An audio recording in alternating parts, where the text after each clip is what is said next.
One of these days, they're going to notice that I start out the episode with They have already. a cup of water, but the intro is at the empty cup of water phase, which means we record the intro afterwards. That is for a good reason. It's because we don't know what we're talking about. We don't know what we're going to be talking about. Or we don't know what we're talking about. This is an episode of the Carmudgeon Show. It is part of the Haggerty Podcast Network. That is Jason Cammisa. I'm Derek Tam-Scott. This episode is about the quest to find the perfect car. The question being, is there a car that left the factory so perfect for customer expectations and its intended function that it requires, nay, requests no modifications whatsoever? Yeah, that's basically it in a nutshell. Right? We found some. It took a lot of blathering and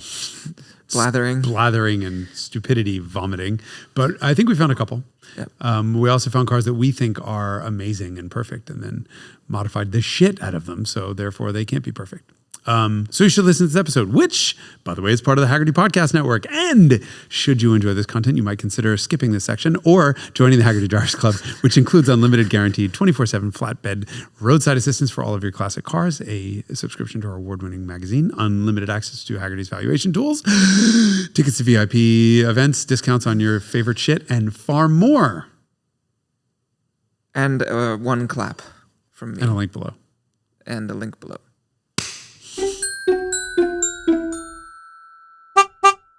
Hey everyone, good news. The Carmudgeon Show is sponsored by Fredestein Tires. Earlier this month, Fredestein Tires hit the Port of LA with Radwood, bonk, and gave you a chance to get behind the wheel of a few cars running Fredestein tires. Didn't make it out of the show? Don't worry, because Fredestein is now offering up to $140 back on the purchase of 4 tires. So you can try them out for yourself with performance that pays off. To learn more, head over to Fredestein.com. They're bringing better performance to the roads with their award-winning tires backed by over a century of European innovation. Not to mention a partnership with Ital Design, founded by legendary designer Giorgetto Giugiaro. Demand a better tire. Demand Fredestein. I demand Fredestein. To do what? I'm demanding a better tire. Oh, to make a better tire? Well, they did. Century of European innovation. More than a century. Clap.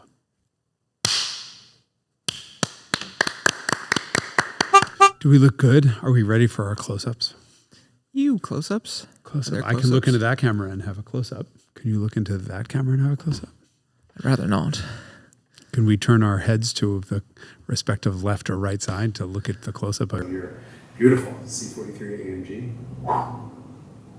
Can't really see it. It blends in with the floor. It does. It is the same color. We're gonna have to insist that you only bring bright colored, non-silver cars in and to the show. Otherwise, I do have one other silver car. I can't keep track of your cars. What is it? The 964. Oh,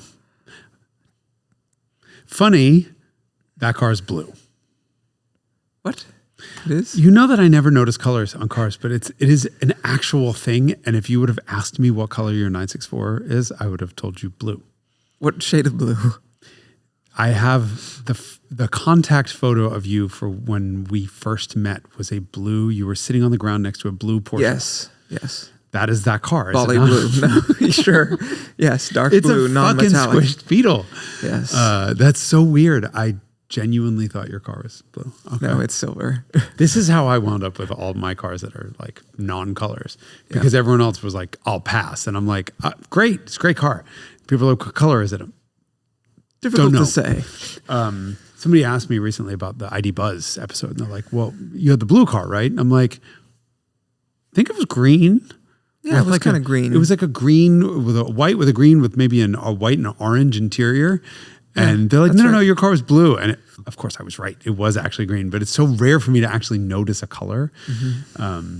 Anyway, but I love that the C43 AMG is behind us because I loved my C43 AMG, which I love mine. Was a cool color. And in fact, I bought it because of the color, because it was blue. Oh, because you remembered what color it was for once. Well, no, I saw pictures of it in the ad, and it was a blue C43 AMG, and I knew they were never available in blue. So I went to go look at it thinking, some schmutz either took a C280 and put a C43 badge on it, or it was painted it in their backyard. Yeah. Turns out I was wrong. It was a factory one of 13 made in a row, the first week of production for the U.S. cars. That was a factory mistake and painted in black opal. Not black pearl, black opal. And then, so there were 13 1998s and one 1999. The 99 was a special order. And I think I've located 5 of the 13. I told you I saw one just street parked in this town of Vacaville once. Yeah, that's so funny. And I told you what happened with McLaren's ex-PR dude who called me. He's like, oh, why didn't you tell me you were selling your C43?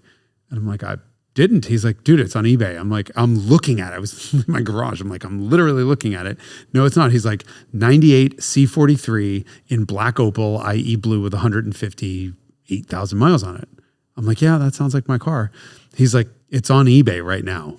And so I go and look, and there's my car's identical twin with the same exact mileage down to like, I think it was 400 or 500 miles apart. Mm-hmm. And it was a friend of his who was the high bidder on the car and wound up buying it and was super excited that he bought Jason Cammisa's C43 AMG, which had been in the Star and Mercedes Star magazine and whatever else. He called State Farm to add it back to his policy, only to have them say, oh, we have record of this car. Congratulations on getting it back. And he's like, what are you talking about? He had previously owned that car and bought his own blue C43 AMG back, thinking it was mine. Mine is 202,000 miles last I saw in LA, living its best SoCal life. There's someone I know down there who has one that color. I wonder if it's the same car. Is there his initials JV? No. You're kidding. There are 2 of them? Yeah, there's another one in SoCal. Oh my God. Maybe we found all 6 of them, or 6 of the 13 of them. That's pretty cool. Anyway, Mercedes sold 1,425 C43 AMGs. And of those 1,425 in the United States. In the U.S., of those 1,425 of them, 32,000 have wound up in the Bay Area because I see them all the time. And the rest have been scrapped. Yes. They're far more common here than they must have all sold in California because I never saw them. But the reason I'm happy that car's here is because we brought this up last week. I brought this up a couple weeks ago to you that there exists some cars, or I guess my question is, are there cars that are so perfect out of the box that you wouldn't modify? Probably, but that's not one of them. That I did not modify mine. That's not to say that I wouldn't, though. You did. So what's modified on your car? I haven't changed it since I bought it, but it has an exhaust. And that's it, right? And it has a stereo with CarPlay and tinted windows. And mine was... But I mean, the thing you would do to that car is you'd put a 5.4 M113 in it. Oh, shit. Yeah, I would modify that car. The other thing you would do is also convert it to a 6-speed. Manual. Yes, manual. Although I liked it. I liked the automatic for one reason on that car. Because it's willing to use all of the RPMs. Somebody didn't give a fuck when they did that. And they thought, well, if somebody's buying a Honda Civic with a V8 in it and rear drive, they want to hear the V8. So let's give them all the revs all the time. And I don't think I really needed, I didn't mod anything else. In fact, I went back to factory shock springs. Yes. And which are still very pads. firm. Very firm. That's my least favorite thing about the whole car is how firm that car rides. But yeah, that car with a 5.4 in it, and then optionally manual converted if the transmission fails, which 722 sometimes do. But yeah, the 5.4, because this is the type of modification that I like, where it's kind of OEM or OEM plus, where it's like everything plugs in. It's going to be as reliable as it was before. It's all factory like Mercedes stuff. Those types of modifications I'm particularly keen on. I think a lot of young car people go through this, have this experience where you start pulling on the thread and you do one thing and then you're like, oh, now I got to do this. And then the whole sweater unravels. This happened to me a little bit with the GTI and I had to draw the line with it because... Which GTI? My Mark 7. Because I put the rear sway bar on it, which I was happy with because it made the car more neutral. And then I put grippier tires because every car should have 4S's on it. So I did that. And then my brother had done something where he felt bad, and so he gave me a tune. Oh, he crashed the GT3. And so he gave me a tune when the car was in 034 anyway. And so the car had monster power, and I really liked the tune, but the stock clutches on those cars do not survive really much of anything at all. And so then I was like, okay, now I have to do a clutch. And so I put a stage 1 clutch in it, and then it became one of those sort of, it was drivable, but it wasn't very progressive. And what was supposed to be like an easy, pleasant daily driver ended up sort of, the car got a little out of round. Mm-hmm. Like it was strong in some aspects, and then you had to make compensatory changes to make it sort of function well. And I could just tell that it was very easy for that to end up being one of those, like, if you give a mouse a cookie, right, then he's going to ask for a glass of milk, and then there's a whole book about it. Mice don't ask for things. They take. They don't ask. In the book, they do.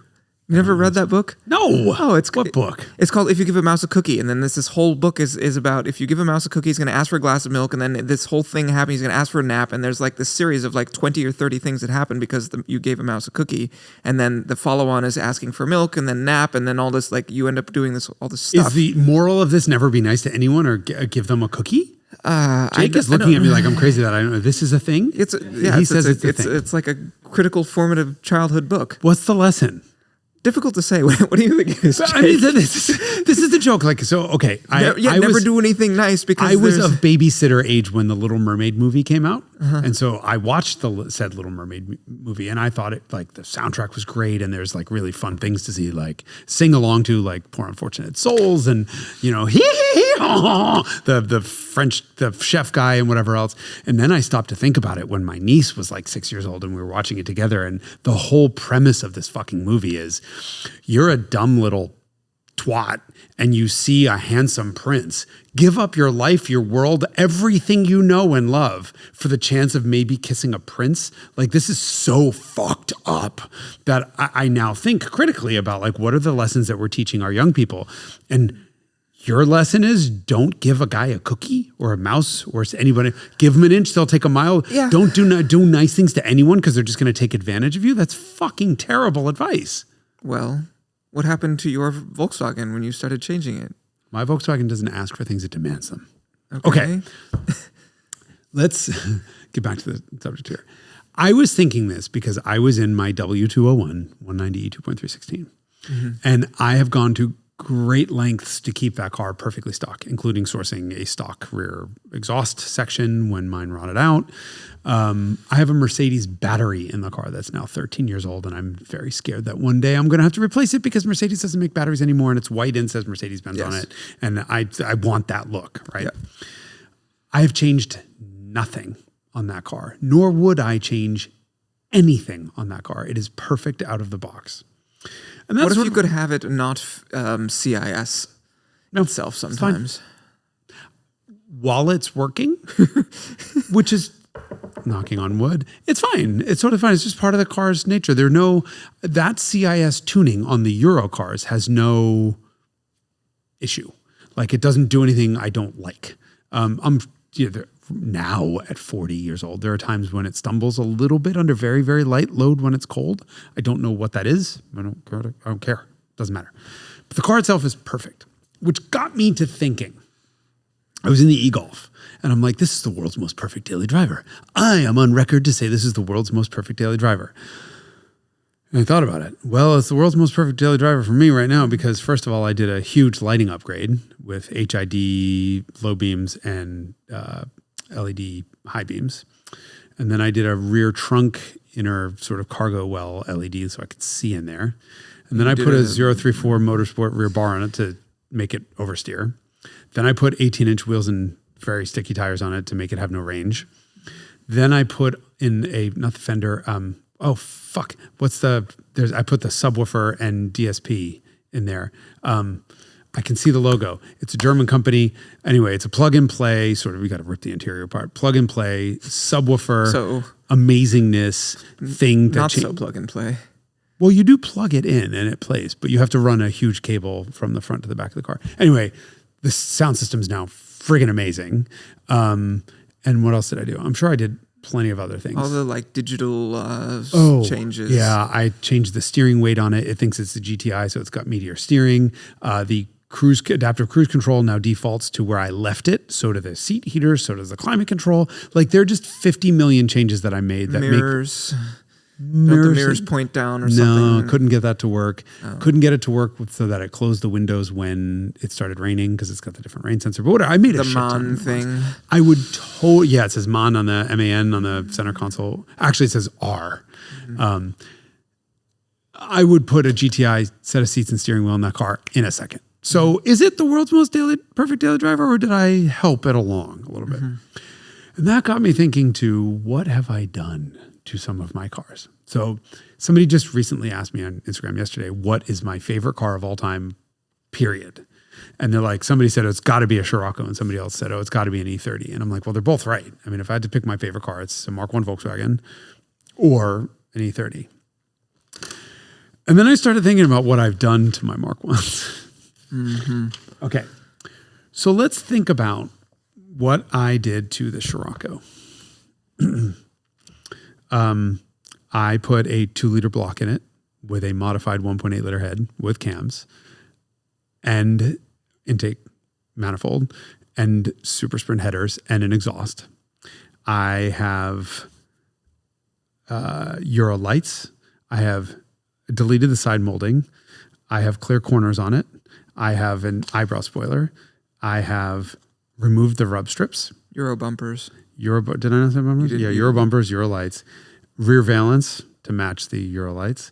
I did coilovers in the front, shocks and springs in the back, plus bars, rear bars front and rear. I've done upper strut tower braces front and rear, plus a lower subframe brace. I did a 5th gear swap, so it's a longer 5th gear. Full stereo, including a sub, short shift kit, light and flywheel, HIDs, and a bunch of other trim stuff. And I'm now back to the factory wheels. That's a lot of shit. And then I thought, wait a second, what did I do to the bitch basket? Because the bitch basket got a new engine block and a new head because it wound up was a 1.8 and new fuel injection because it was a 1.8 8 valve and is now 2-liter 16 valve. Cams, intake, exhaust, steering wheel, seats, short shift kit, shifter itself, front and rear disc brake conversion, shocks, springs, bars, supports like upper strut tower bar in the front, support in the back, and the lower subframe thing. I added power steering plus a quick ratio steering rack, wheels, HIDs, sub, and stereo with a light and flywheel. Mm-hmm. And then I thought, E30 wagon. Oh my God, I'm just as bad. Block, cam, light and flywheel, shocks, springs, bars, camber mounts, caster mounts, shifter, short shift kits, stereo, steering wheel, seats, front lower rear spoiler, and a new headliner. Mm-hmm. Okay, the headliner was a sort of replacement because the other one was starting to fail. Mm-hmm. I have dramatic, and that list of modifications would have bankrupted 25-year-old Jason. It just took me 20 years to do most of it. Mm-hmm. How can I say I love these cars when I've personalized them that much? And I say the Mercedes is perfect out of the box. I don't need to touch anything. Is that how good Mercedes is? Or VW is a blank slate, like people say they are? I don't know. I don't know what this means, right? So that Mercedes out of the box, I also didn't need to modify. I thought if it came time to replace the motor, if the 4.3 wears out, I can shove in a 5.4 and no changes to its personality or anything else, I would do it. But I didn't need to do anything. I needed to do all of those mods to the VW, like a 1.8 8-valve cabby, meh. A 2-liter 16-valve cabby, yes. But then it needs brakes and everything else. I think it depends on the use case, right? If you're going to be hauling ass in a car at the limit, then there's a list of things that you change to it. Not if it's a GT3. Yeah, except for the gear ratios, you would change that. I would change them in a second. Yes. It's the first thing I would do. I love how the new Porsche 911 GT, the 992.2 GT3 has 8% shorter gear ratios, to which I say, fine, how about 15% shorter than that? We'll talk. But anyway. But your mission for the Mercedes was different because, would you change you would add LSD, right? It has an LSD. Which? The Mercedes. No, not your Mercedes. Oh, sorry, the C43. The C43? Yes. Or fully defeatable traction control. Doesn't it have fully defeatable traction control? Yes. The my R129 doesn't. Oh, this one does. I have very lovely photos that I'm going to have to dig up for Jake. It's an open diff, right? You get one wheel peel. It's not LSD. Yeah. That car could have a limited slip. But I didn't. Yeah, because of how you were using it. Because you had other cars that you could. I think it depends a lot on the mission. I don't need a limited slip in the e-Golf, and I use that every day. Yeah, but you don't use it to haul ass on twisty roads, right? Yes, if your standard. Yeah, I do sometimes. I mean, the e-Golf is kind of my back road stealth machine. The C43 was my daily, which involved necessarily bad things on bumpy roads. I just find it so interesting. All right, So your you Porsche. think Let's talk about your 964 for a second. Hold on a second. So you think that it's not the use case that causes you to not want to modify the Mercedes? If you didn't own these other cars that were sort of optimized for that purpose, you would feel more inclined to modify the Mercedes, I think. The C43. I'm using the C43 as an example. Okay, because the 201, I got to tell you, I could put LED headlights, bulbs in the LED. It doesn't need them. The H4s are somehow good enough when everyone else's H4s suck. The C43... Your own Mercedes headlights are like that, yeah.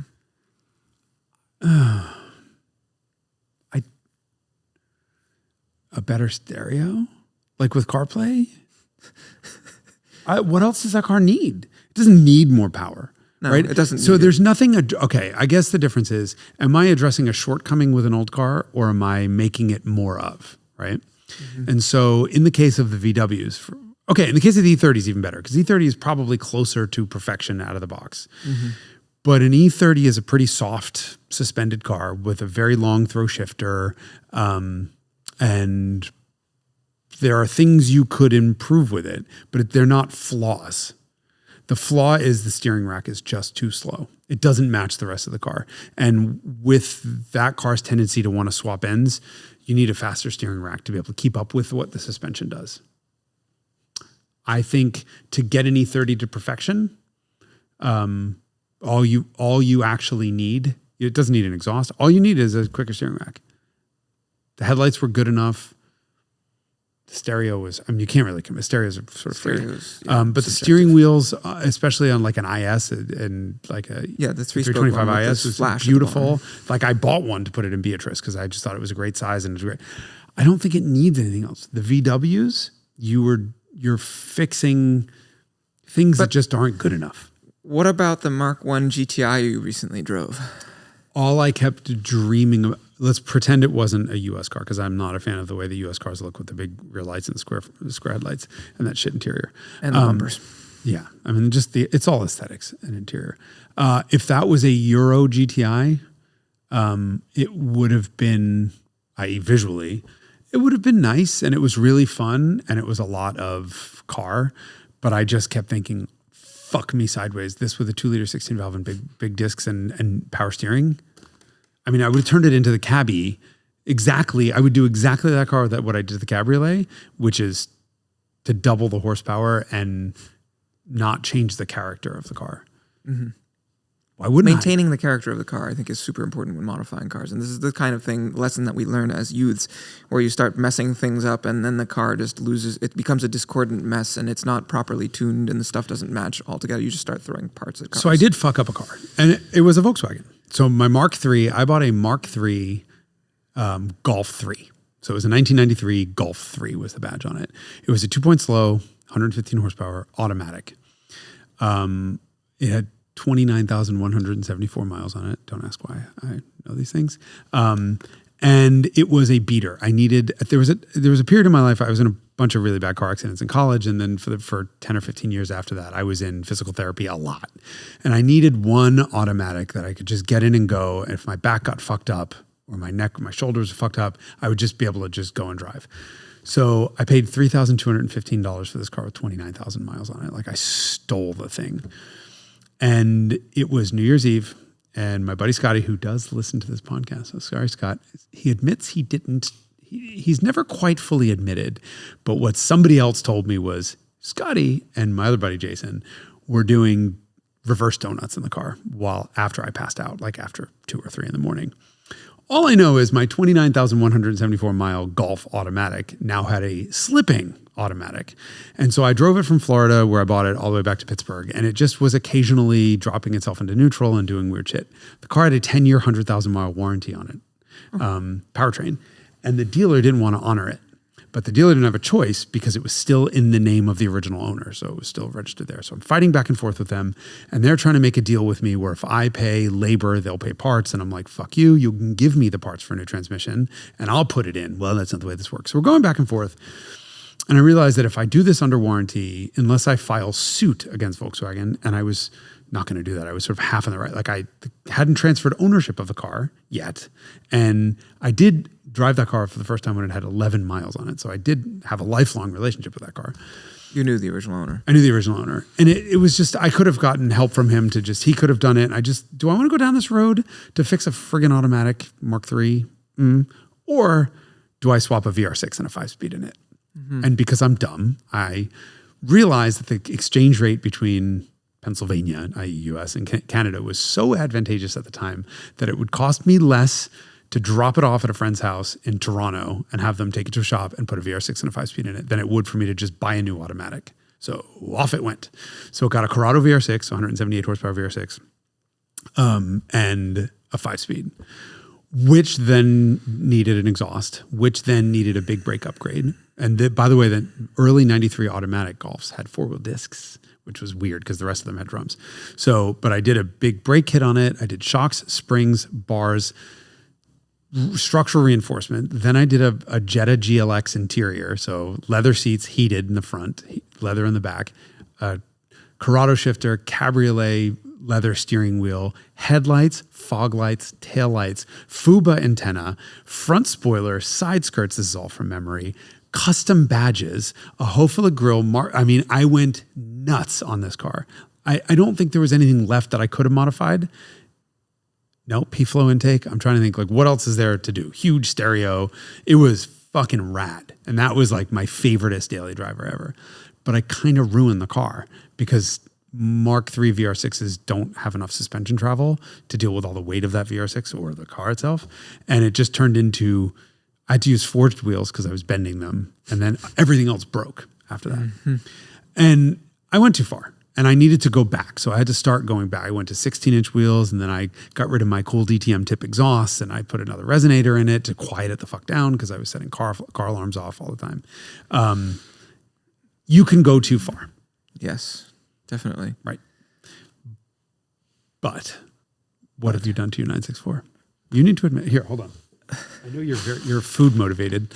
Here, have some trail mix. Tell us what you've done to your 964. I haven't done anything to it. Okay. Tell me, so for a car that you love so much, and this is the reason why I'm bribing you with food here. Do you want some, what is this, rainforest trail mix? You, Mr. I love 911s. They are perfect. No, but I always say that they have to be set up just right. Which means fundamentally changing the whole fucking car. Tell them, admit it, look right into the camera and tell these people what. The most important thing that you need to do on a 911 in order to make it truly fun instead of a little bit soft and compared to the US trim. And this is true of the torsion bar cars and is true of the McPherson strut cars, which would be the 993 and the 964, is you just need to lower them, basically. You need to lower them. You need to firm up the ride. Those cars are a little bit wayward and soft and a little underwhelming in stock form. Especially, I think, the 993. So just a set of coilovers. Just a set of coilovers. A set of coilovers is good. But yeah, my car has coilovers. It has sway bars front and rear. It has motor mounts. It has cams. It has an intake. It has a chip. It has an exhaust. It has RS shifter. It has a lightweight flywheel. It has 993 turbo brakes and 964 turbo rear brakes and wheels and an RS washer fluid reservoir and a strut tower bar. And it has seats and lightweight door panels and a stereo and an aftermarket steering wheel. And the rear seats have been deleted and the AC has been deleted. And it has, I think that's it. The rear wiper was deleted and the badge was deleted. And this is way worse. I think that's it. What's left? I mean, the only thing left is a VIN. It doesn't have a 6-speed. It doesn't have 993 exhaust, and it doesn't have a 3.8. The only thing left is like a $50,000 sentence. Right. I just said, by the way. The only thing left is a VIN swap. I mean, that very much like most of my cars is. Oh, it has a 993 turbo spare because the original spare won't fit over the brakes. You see my point, right? Your favorite car and my favorite car, right? Your baby and my baby. Yeah, but if I had so fucking modified that they don't even resemble the cars they started out to be. This is all the result of the fact that I couldn't afford a 964 RS. If I had a 964 RS, I don't think I would do anything to it. That's because you'd be concerned about its value. No, but the experience that it delivers is basically like the same as what my car does. Mm. That's the real reason. I created it in the image, or it was created in the image of the car that I could not afford. Right. That's what I did with the Cabby, right? The Cabby has Mark II Recaro Volkswagen seats, right? I mean, and every other part that I put on it is factory Volkswagen parts, right? It's just a Scirocco 16V, 16 valve with a 2-liter block instead and cams and whatever. But there's VW cams, it's a VW head, it's VW everything. So I made a Cabriolet 16 valve. And GTI. I think GTI. Cabriolet GTI. GTI 16 valve, yeah. There's nothing other than the exhaust. I'm trying to think what else is non-factory part on that car. Stereo, exhaust, HIDs. Yeah. Kind of it. So I did that, right? I sort of did the same thing that you did, but if it was so goddamn good to begin with, why am I so in love? Like, why do I praise the gospel of Mark I's? This is just a moment of self-reflection. Because you have the ability to do this. This is what, a car that is really prolific like this, like 911s or like, Volkswagens, they are, as you say, blank slates. Like you can use the knowledge and expertise that you have developed over the course of years of interacting with these cars to figure out how to get the output that you want. You now know the landscape well enough to engineer a solution. It's the opposite of throwing parts at a car when you don't know anything, is that you're sort of experienced enough to be like, I want to create this exact thing. You can do this in Mercedes land too. I mean, but you'll never make it better. That's the problem. So you made your 124 wagon better, I think, by putting a 3.6 liter in it. This is the dogleg purple fucking absolute dream spec slick top wagon. You made it better by putting a 3.6 in it. Was there anything wrong with the 3.2? No. Right. Just had less power. Right. But by your admission, there is something wrong with the 964 suspension out of the box. Right? It's wayward, it's wallowy, it's this, it's that, right? It depends on we don't make that complaint about Mercedes. Mercedes are a little bit wayward and wallowy. But we expect that. Yes. Right? That's on brand for the car. Yes. And it's like, this is a thing, it knows what it is, it does what it is. It does what it does, and that's on purpose. And like Mercedes shifters are not the quote unquote best shifters in the world, but they're their own thing. And I wouldn't want my Mercedes to shift like my BMWs, right? Beatrice is a stock shifter. The wagon has a short shifter. I like them both for different reasons. Frankly, I think I have them reversed. I think the wagon should have the long shifter and Beatrice should have the short shifter. But either way, that's a matter of taste. I don't think that would be appropriate in a Mercedes-Benz product. And people get in that car and they just, don't know how to operate a Mercedes shifter because they're sort of spring-loaded and weird. But it's just part of the experience. And the long, non-linear throttle. And the big steering wheel. Right. They're all part of the experience. And this is a car that was so cohesively designed and engineered and executed. I think the steering wheel is bigger than it needs to be. Did you put a smaller steering wheel in your 190? No, I sold it. The steering wheel or the whole car? The steering wheel was attached to the car when I sold it. Look, my nephew, we got him that G35. That coupe, he's still in love with it. It's still it's just his most prized possession. He modified the shit out of that car. And I said to him, at first, I'm like, why don't you get to know the car first before you modify the shit out of it and ruin it? Because you're going to ruin it, right? I didn't use that term with him. He needs to learn this on his own. But I'm like, just fucking drive the car once stock, right? And then I realized I did the same thing with the Scirocco, right? Everyone who has a VQ engine, the first thing they do is put an obnoxious exhaust on it because then it sounds like something. Those cars are kind of not quiet out of the box, though.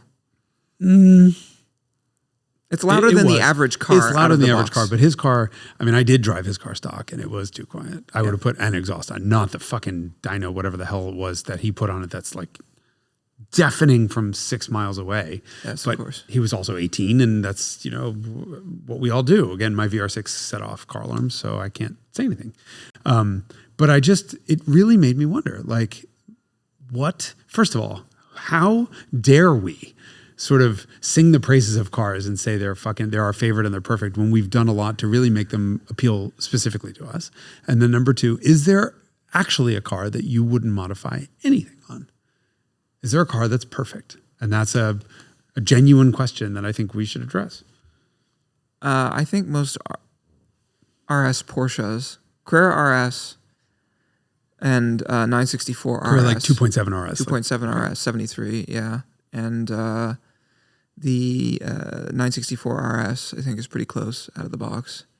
It depends what you're going to use it for and what kind of user you are. There's plenty of cars that I very much enjoy in stock form. In response to depends on what you're going to use it for, I would say answer that question with its intended purpose, right? If I say to you that I think a W201 is a 190 2.316 is a perfect car, and you say it depends on what you use it for, and I say, well, I'm going to take it lemons racing. Well, that's just outside of its intended use, right? If I'm going to say this is my daily driver, and I may track it or I may back road it, but I'm going to take it grocery shopping and drive it every day. With a Carrera 27 RS, if you're saying, well, it's too rough and it's too low because I need to take it off roading, well, it's just outside of its use case. Yes. But like, are you going to like campaign it competitively on a circuit, or are you going to 27 RS? Yeah, or people did that in period. I mean, a lot of those cars got modified in period and were actually genuinely raced. It was a homologation car. It was that was part of its intended use case for certain customers who bought them and used them for that purpose. So like, for my needs, it doesn't need any alteration. There's nothing that I feel compelled to change, which is not true of a lower trim 911 from the same era. Nor is it true of the 964. Yeah, I struggle with this. I really do struggle with this because I think, like, for example, something like if I think about like career highlights for me of cars to review, was a 911R perfect? No. You hit the limiter 500 RPM before a red line. You get thrown out of bed. Sorry. And the gear ratios are too long. 27 RS, the one we drove, needed some suspension work. Wasn't stock suspension wise. Like a 997 GT3 RS 4-liter, amazing. Too long gearing. Any 996. But okay, to ask the question that you asked about the Mercedes, like, is it you would categorize that as like it fundamentally makes the experience unacceptable, which is not the case with Mercedes that need the 190. Yeah, because if I'm spending money on a GT3 RS 4-liter or any GT product Porsche, that hair on fire experience has to be part of it. And I drive a PDK car and I get to experience that 9,000 RPM over and over and over again. And then I drive a manual and I'm like, this is missing. And if I'm paying all of this money, and GT3s are very expensive cars, now I want that experience. Flip side of that is I do think the ND3 Miata is about the best car in the world in terms of putting a smile on your face. But every time I drive one, I literally wouldn't even have it before there would be an exhaust on its way to my house. That Anthony Esposito did that with it. He has an NC2 and the car hadn't arrived yet when the exhaust arrived. Yeah. The exhaust beat it by, I think, 2 hours, he said. And he just drove that ND3 and was like, okay, he definitely agrees with me. There are very big steering differences between the two cars. The cars feel significantly different. ND2 and ND3. Yeah. But his thing was, where's the fucking motor? Like, this is absent, right? Yep. That's a flaw. Mm-hmm. Right, it's not a personal preference. Like, no, this car needs to have exhaust noise. GR86 needs to have throttle recalibration. I just had one. What about 308? My GT4, like our GT4, bumpers. Immediately. Well, you get a Euro car. A Euro 308 GT4. I don't think I would be compelled to change anything. Yeah, I don't think. I actually wrote that down before we started. There's definitely, bumpers and lights. Yes. Like the side markers. Yeah. I think with older cars, I think it's less necessary to change it. Well, no, then you get into this category of like sort of functional improvements, like putting an aluminum radiator with electric fans and disc brakes in early cars. I mean, sure. Yeah. If you could have taken your Alfa Romeo and put drum brakes, although those discs worked really well. The drums. The drums, I'm sorry. If you take any 1950s car, what is the first thing you're going to do? You're going to put real brakes on it, zhuzh the suspension a bit. And, the motors are kind of perfect out of the box, pre-smog. That's great. But you're going to make functional improvements to it. Yeah. Cooling, gearing, and brakes. Maybe electrical, maybe converted away from points and condensers so you have reliable ignition. Yeah. Yeah. I find very few cars. I mean, the other thing that happens with like a lot of vintage cars is that they will make a lot of these changes and they'll be sort of concealed, or there's certain categories of changes that are sort of widely accepted to be okay because, adding electric cooling fans so that you can, sit in traffic. to use the car. Well, smart. Like is perfectly acceptable, or modern compound brakes, or, you put a dimple core radiator where the coolant is slowed down so it has more time to spend in the radiator rejecting heat to the environment, or like there's just all these, functional changes that you will make, unleaded head conversions for Right, but those cars. functional changes are addressing what were effectively shortcomings. I mean, it was the state of the art at the time. It's a sign of progress that we've had in the ensuing decades. But does a W201 have a functional deficiency? I mean, I guess more supportive seats. More supportive seats would be really helpful in that car. In a 2316? Or in a regular 201? In a 2316. Or because that car generates a lot of cornering forces and it's fun it to does hang now. out. Because Didn't back then, because of tire technology. Yeah, what is that, 0.87 or something like that, G in period? Not back then, 82, 83. Really? And now it's probably in the mid-90s, just based on modern summer tires. So you wouldn't put more supportive seats or a smaller steering wheel? No. I would be inclined to have more supportive seats. I wouldn't touch those seats. They're magic. I mean, I like how they look. I would want them to look the same but offer more lateral support. Sure. In an ideal world, would I choose, if you gave me two identically looking seats that were, one was just as comfortable as the other and one had, more, but the other one somehow by the grace of God had more lateral support, sure, I'll choose the one with more lateral support. But I don't think it's a functional deficiency in the car. I think it's all part of it. The seats are soft and they're horsehair filled, so they smell right, they smell correct. And I mean, would I want a better stereo in that car? Sure, but I'm not looking at that Becker. Yeah. Like that Becker is perfection. Everything on that car just seems like it was done. Nothing was not well thought out. Well, it's a Mercedes. Daimler 66 is not a car that I felt compelled to change really in any meaningful way. That's an interesting one. Yeah, I mean, if I think about my own cars, that Rover that was not here anymore, the Rover, I feel compelled to Vitesse up the whole thing. So basically turn it into an M car. So that would be shock springs, bars, diff, power. Yeah. And at that point, and exhaust. Come on. I mean, that's too much. Plus displacement. So you're doing the Volkswagen thing. Yeah, I'm doing the same thing. I'm doing the Jason trick again. 85, 86. I have to go for the cars in model year 87, 88, 90, 91 Beat. The Beat needed an exhaust. Didn't need an exhaust. Somebody else gave it an exhaust. And I'm happy that it's there because it sounds ridiculous. But that car needs suspension and brake updates. Like it does not handle well and doesn't stop worth a shit. So right off the bat, that Beat needs that. The 850 CSI 100% needed an exhaust. I just put a remote control exhaust valve so it can be quiet or loud now, which I think is cool. And it needed 18s. It looked terrible. I shouldn't say it looked terrible in the 17s, but the 17s were far too narrow in the rear, so they were sort of apologetic. These are the throwing stars, and the 18s filled out the wheel wells. And I can't help but think the 18s were not ready in time for the rest of the car, and because they became an option in the second year. That is a functional sort of visual deficiency. The Lotus, the Elise needed different mirrors immediately, needed an exhaust immediately, needed a louder horn immediately.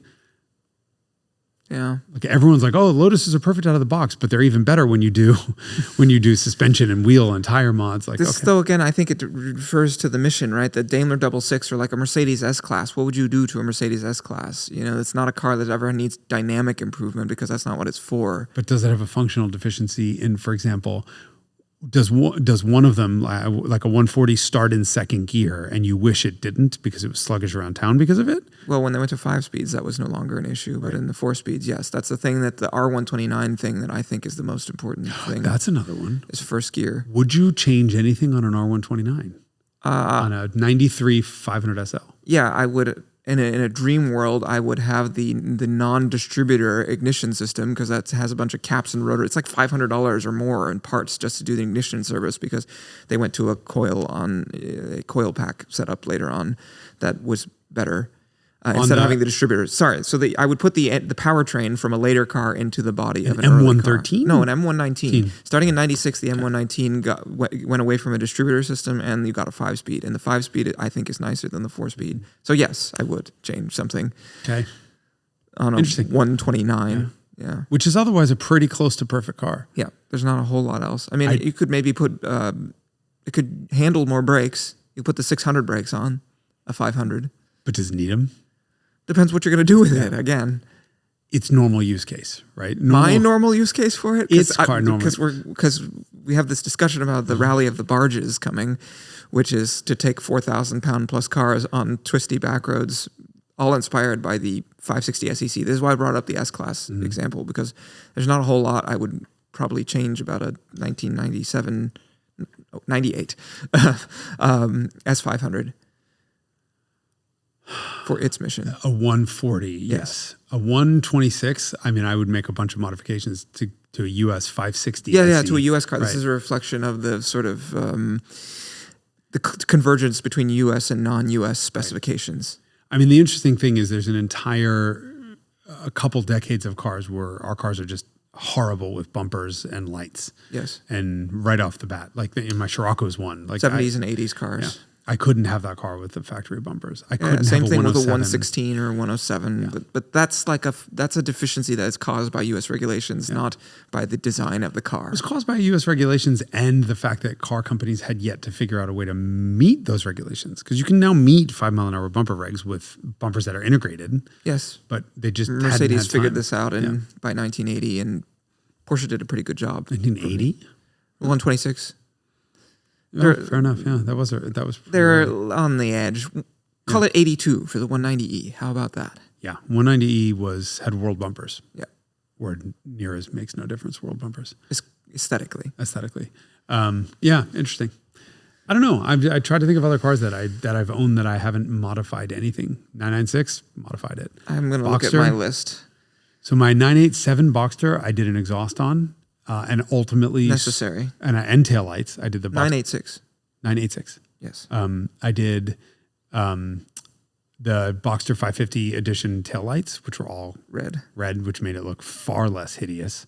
Hideous being the operative word. I did a 987 shifter on it, and then ultimately sold the car because I couldn't do a final drive swap, and it needed it so badly. Yeah. Most of the cars I've owned have been reasonably modified. The 308 was not. Or I sold it before. Hold on, 308 is modified. Technically is not on the correct wheels. And it also has Euro bumpers. Yeah. But so you'd have a Euro 308. I'd have a Euro 308 that would be... Daimler 66 I did not modify. But if I were to modify one, I'd do a 6-liter...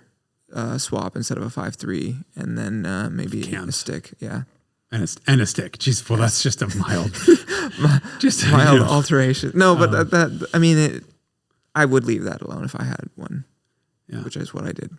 I don't know. I find it very interesting that I can't think of any other cars. I think the audience, if you can think of what car is perfect out of the box is the question. I come with one, and it's 2316.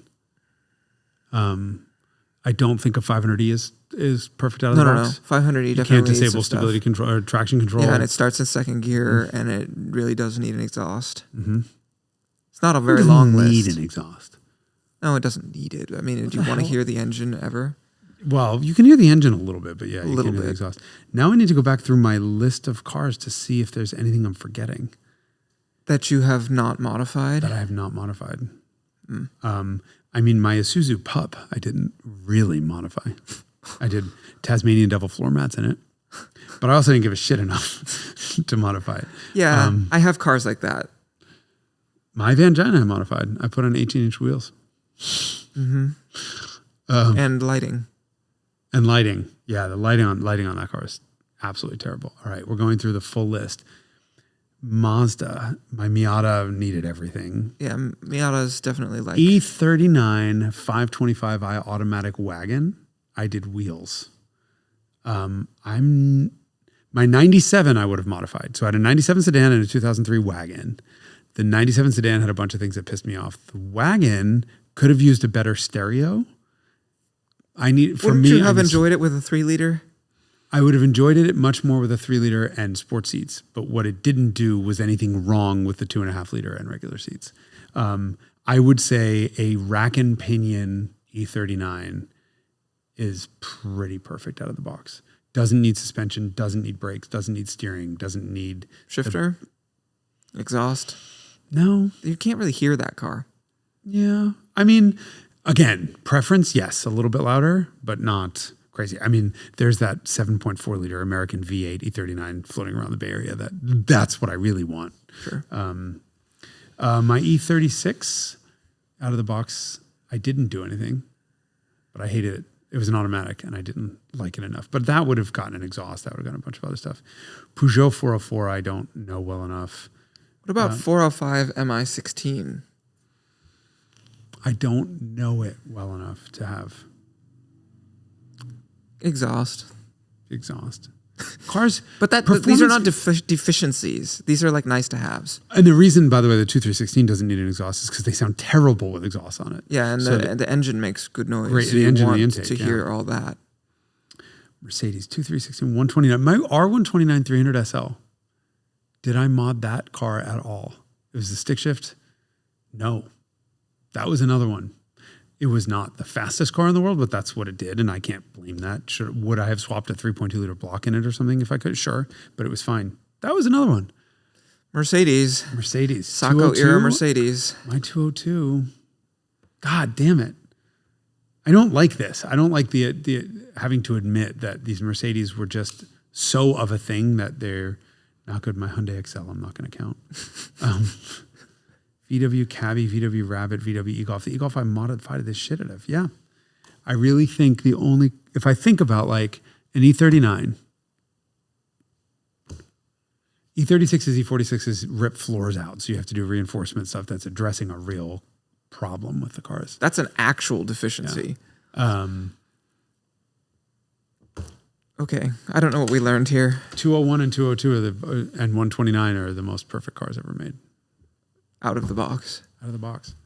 I would love to see there's so much modern stuff. If I think about like Camaros out of the box, like some of the later Camaros were fantastic, but doesn't mean they were perfect. They had, skip shift in some. They had, first of all, I couldn't see out of the cars. I mean, there were just issues. Yeah, but that's not a mod. Okay. So what about CT4?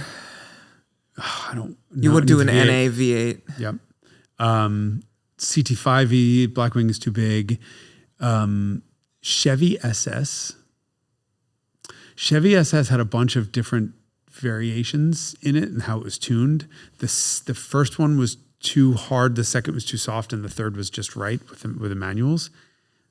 Are you talking about the ride quality? Yeah.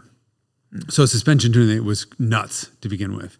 Remember there were 3 different versions of the suspension tune, and the car lost like 2 seconds a lap between the beginning and the end when they sort of softened it and made it drivable because it was too knife edged and rode too hard early. And I don't know that the car at the end was pretty damn good. I'd have to really kind of look through my notes to see if I thought there's anything, if I bought it, the first thing I would do. But yeah, I'd put an exhaust on it. It's a big V8. Yeah, but these are not functional deficiencies. You have to be internally consistent about your methodology. Well, functional deficiency based on customer expectations, right? If everyone who gets a Miata decides it's too quiet, then it's too fucking quiet. A sports car, I think we can all agree a sports car shouldn't be as quiet as a Corolla. So that's a functional deficiency. Something with a big V8 in it probably shouldn't sound like a vacuum cleaner, right? Something like, a Mercedes SL, well, I think it's expected for them to be quiet. So I think that's okay. I'm wondering. I'm wondering. But I just think, interestingly, this is why we like Mercedes. Yet another episode about us. V12 Vantage S 7-speed manual. Would I have changed anything? Yes, hood vents. I hate the way the V12 hood looks. Get rid of them. That's pretty subjective. That's not very real subjective, deficiency. Yeah. And I'm sure they were functional. But yeah, very few cars. Anyway, I just think, I thought the whole idea that I am in love with this car and it's perfect and it's my baby and it's this and holy shit. Referring to the Scirocco. Yeah. The list because of mods. you altered it to suit your needs. Right. And then I get into a stock one and I'm like, Well, routinely I see comments where you shit on some car and someone's like, well, all you have to do is this, and this, and this, and also this and this, and then it's quite good.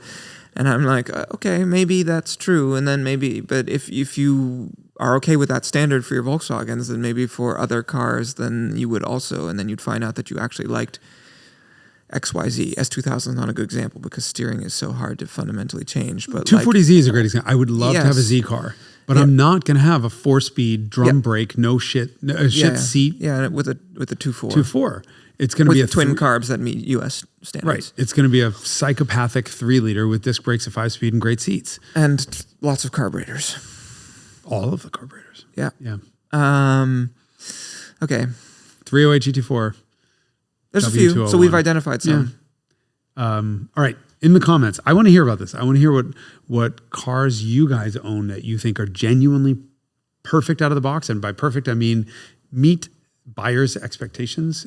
Everyone's going to forget the meets buyers' expectations because they're going to go based on their own personal preferences. Can't be selfish about this. You. Let's be fair.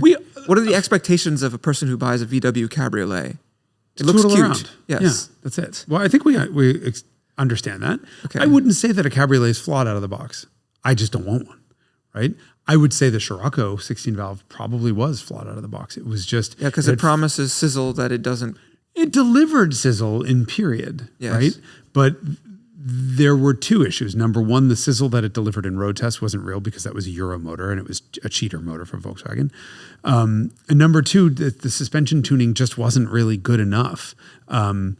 The world has moved on, right? And so they're very loose and they're very sort of tall. Same thing with like Preludes of the time. Everything of that era was just a little bit too loose. Including 911s. Apparently so. Yeah. All right. I don't know what we learned here. But I'm going to go home and kiss my Mercedes. That's all I'm going to say. Well, I'm going to drive home in my Mercedes, I guess. But not kiss it. I'm going to be driving. But it's so pretty. Can't see it. All I see is floor. All right. Join us next week. Don't.